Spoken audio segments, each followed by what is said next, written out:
Maawaing Jesus ko, lingapin mo ng mahabaging mong mga mata ang kaluluwa ni Pablo. Kaawaan at patawarin ang kaluluwa ni Pablo.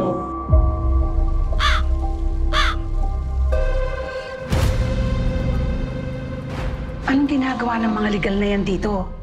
Gusto ko nang ibenta ang bahay na ito. Tita, teka lang ho. Eh, paano po kami? Saan po kami titira? Halos 3 dekada kayong hindi nagpakita.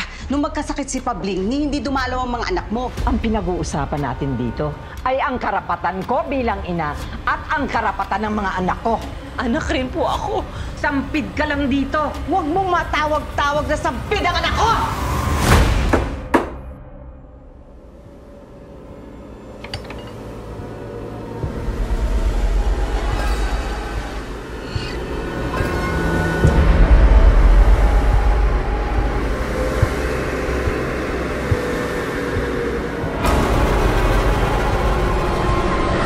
May pesteng nakapasok sa bahay na to.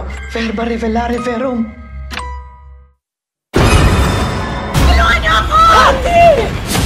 Pinamumugaran na ng kademonyo ang bahay na ito dahil sa'yo! Kailangang mamatay ang nagdala ng peste.